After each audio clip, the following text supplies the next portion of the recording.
I started 7 years ago and I had no idea. Someone might come and they might not have a toenail and you're doing shoes. That's not even a joke, that happened. Oh, really? Yeah. All right, Yeah. wow. And you can never go into your day expecting the same. If you want to grow as a professional, you need to put yourself out there.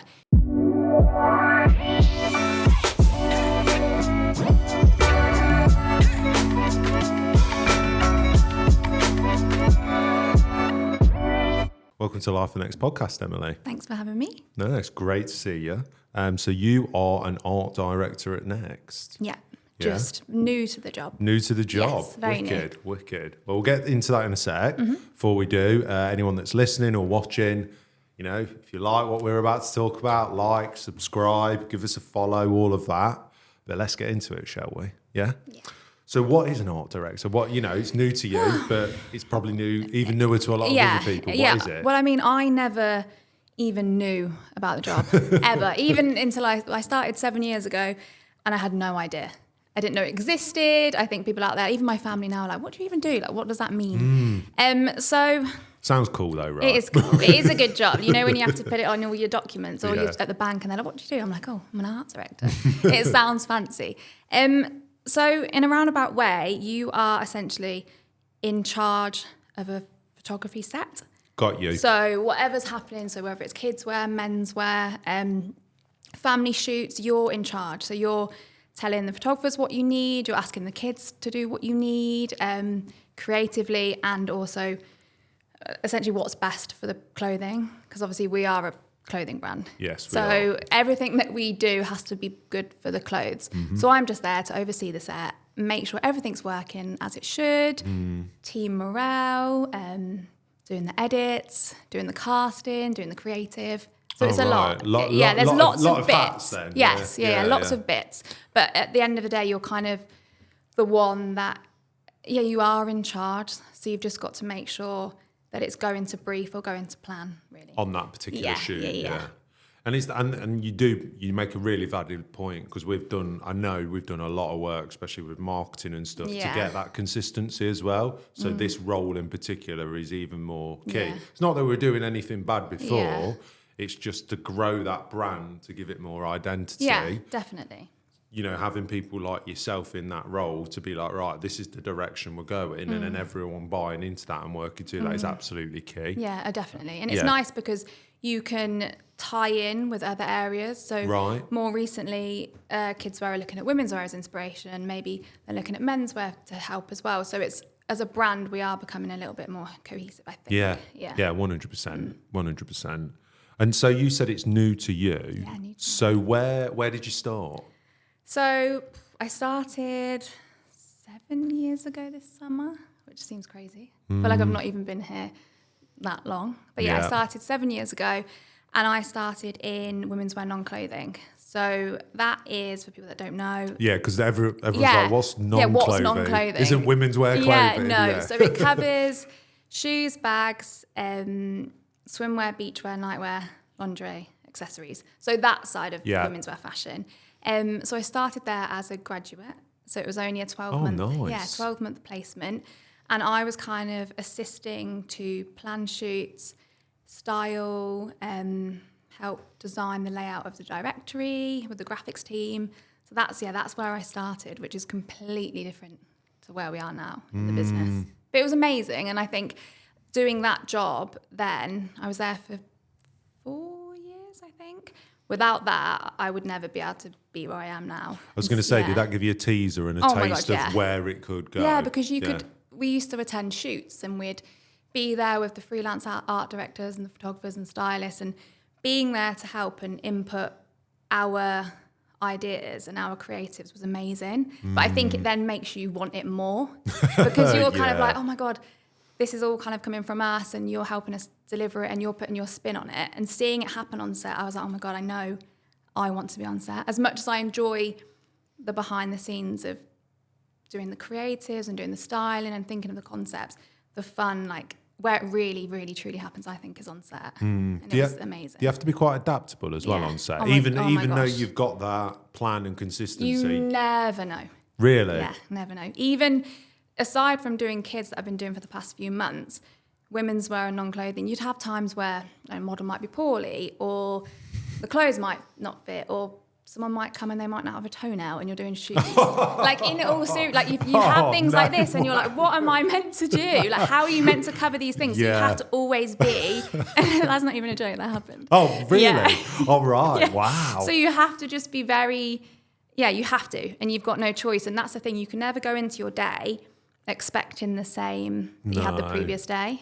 But that's what makes it good. Yeah. Makes it exciting. Yeah, it makes it exciting and fun. I think I enjoy that kind of thing as well, you know. I mean, yeah, this job is super fun. Yeah, it's varied. Yeah, it's varied. It's cool. It is varied. Not just podcasting, but it's one of the many things. But I do like what it's become and where it's gone, and the variety and the challenges you get with it as well. Because, like you say, it's kind of keeps you on your toes as well. I guess. Exactly. Yeah. You don't get bored, do you? No. And what in those 7 years do you think's been like a? Has there ever been like a standout moment or anything that's gone, oh, God, that was good? It's so tricky. I think in general, the fact, like a standout moment in general is the fact that I'm still here, if that makes sense, in the role. Like starting from uni, literally straight from uni, and the fact that I'm still here because to me, the business has been so good and it's pushed me in areas I didn't think I'd be able to do. So the fact that I'm here is an amazing achievement still, that I've been kept on at a company, I've been able to grow, I've been able to try different things, is amazing. But I don't know, there's tons. Like the first ever self-shoot, I concepted that and created that. Yeah, which was amazing. Wicked. Yeah, when I was on non-clothing. So me and my manager at the time kind of did that. So that was the start of something brand new. So I worked really close with the team. So that was really cool. God, there's so many things. Like still life, I used to do still life. So we implemented different ways of selling shoes and accessories instead of just doing it on like a white flat. Yeah, got you. So make the kit look a little bit more premium. There's honestly, there's tons. Like amazing shoots, sales, reshoots, like there's just so many things. Yeah, that's good with the selfing as well, because that's, I know internally and also from the sales, it's gone down really well. It's really cool. And it's probably set the tone as well for a lot of other things to come as well, to show that we can actually broaden our horizons and go into new markets in the different ways as well. Yeah, it's especially because that whole athleisure thing is so big, and I think to have a kind of a mini subsection away from Next is quite cool, and like it is working and it looks really good. Like I love it. Yeah, and I know, and a lot of the people in our team, like they just rave about it all the time. Yeah, it's really. They're just nice. Like, it's like one of the best things like we've done for a long time. And the imagery is really nice. Yeah. That's the thing, I think, with our types of jobs, you get so many different, I guess, like categories of clothing or directions of product. Like on women's wear, you'd have maybe formal shoots. So on your relaxed formals, you'd go in one direction, but then you might have a younger shoot, so you can go in another direction. So I think for us, in our type of roles, there's so many avenues creatively that we can go through. So it's really cool. Yeah. That is good that you've got that kind of creative output. And you mentioned there as well, like there's been a lot of growth along the way. Has that surprised you in a way, you reckon? I think so. Did you kind of think, oh, I'll come here and that's what I'm going to get, or not? No, I think because I don't know, I'm probably my own worst self-critic. I think, when you think, oh God, am I ever going to be able to do that? So I think sometimes I surprise myself. I'm like, oh right, wow, so this has happened. But there's been so many amazing people that I've worked with, like all the managers or even the freelance teams that push you to get to where we are. And even Next, all the little courses we have are really helpful. So I still can't believe it sometimes. No, and I think a lot of people have that, you know. There's that kind of maybe either, I don't know, some people call it imposter syndrome. Oh, that's me. Oh my God. All of my friends and family are like, Emily, you need to, I'm really bad at it. Really? Yeah. But I think sometimes that's quite good because it then makes you, I don't know, you always try so hard and you want everything to be amazing. I don't know. I think so, anyway. No, I'd agree. I mean, I love, I've had a few conversations with my director and managers and stuff, and I'm always like, you can always improve. You can always Yeah. improve. And they're like, yeah, but it's going to get to a certain point, man. And I'm like, No, there's always a little no, bit. there's something you can do. Yeah, always. And or there's something new to go at or something to know, to evolve and change and 100%, grow. yeah. So I totally get what you're saying because I love that. I really, really do love that. I just love I love that we're in an environment where, like, because you've said there, you've gone from what? Non-clothing to... Non-clothing for 4 years. Then I went to the studio internally here for a year. Then I went back to women's wear for a year. And now now I'm on to kids wear.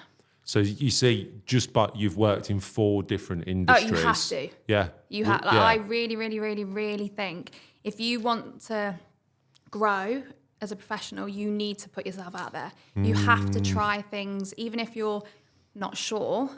You don't know what that could mean to you. Like, I adored non-clothing. That was my favourite. I had amazing friends. The job was amazing. It was just everything about that was the dream. Yeah, I could have never have been happier.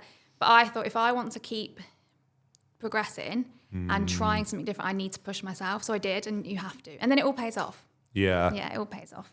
Yeah, I think looking for them opportunities is absolutely key. You're right. You're absolutely right. They don't come up all that often, but when they do, you need to make sure you are in the best position to go for it. And whether that's experience that you've done or just connections and liaising with people, you've got to try. What do you think's more important? Do you think it's more having that experience or connections? What do you think's the key thing? I think it helps when you know people or you've met and worked with people is amazing because then they know what you're like as a person or professionally. But then I think without the experience, I don't think you're going to be able to get far. Like, even before I came here, I put myself out there and I did internships for free.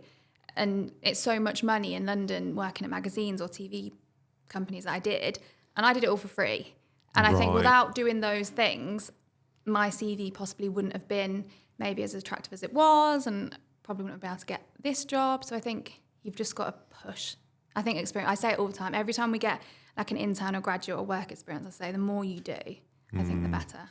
And especially at that age as well, you've just got the energy and the appetite. And if you're the right person, I guess. Like, it is scary. It is scary. But you've got to do it. I mean, if I've done it, then I think people can do it. You just have to push yourself. Yeah, no, I totally agree with that. Totally agree with that.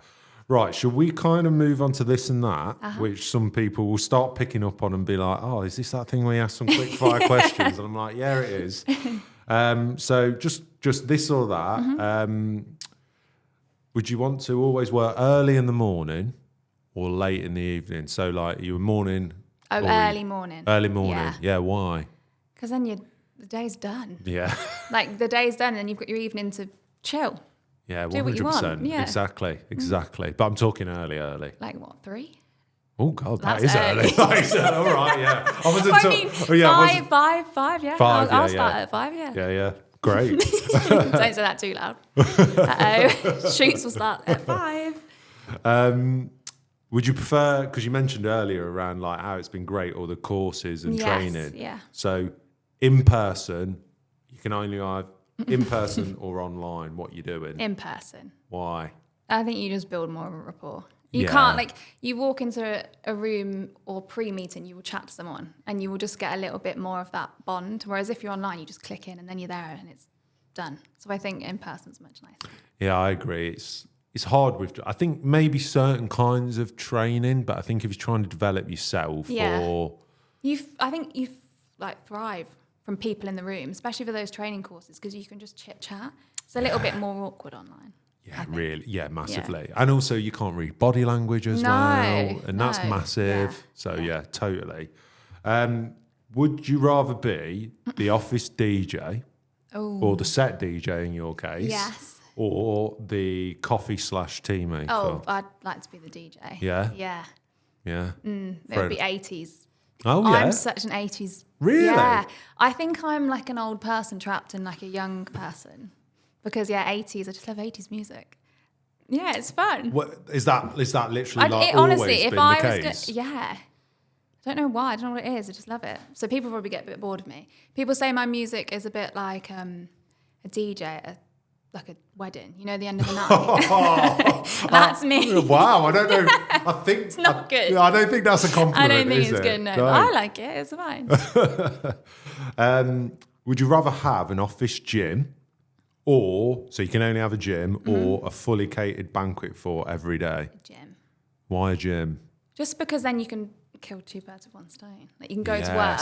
Then if you travel, early start. Yeah, early, and then have more time in the evenings. Go to the gym. Go to the gym, and then you've still got all your evening. Yeah, exactly. Especially if you commute, because it does take time. Like I was an hour, so once you're here and there's a gym, that'd be amazing. So good. That would be good. Get that done. I think I kind of know the answer to this one based on your training, but you can never communicate over email again. So you can never send one email ever, or you can only communicate in person. So you can only, everything you do is in person, or everything you do is in email. I would say in person, but then you think about but you've got to get to everybody. Like the people we work with now are here, there, and everywhere. What are you picking? But logistically. Email, but then imagine on set, like you're literally sending emails to someone that's like, so I couldn't. Oh, right now I'd have to email you across the room. This would be the most boring podcast ever. Oh my God, we could get it to speak out loud though. Maybe as you type. Maybe in person. Yeah. I think get my mileage back. It is hard, but oh God, it'd be. I think for your role, based on what you said, the art, the in person would be. Yeah, you couldn't. No, you couldn't. I'm telling the children what to do. Can you just move your like? You can't. Is that difficult working with kids? But is that? Do you know when it's it's so new to me? So I'm in this role. I'm covering. It's like a mat cover, and it's amazing. It's so good, and I'm so lucky to be in this position. But yeah, kids is tricky. It's just because.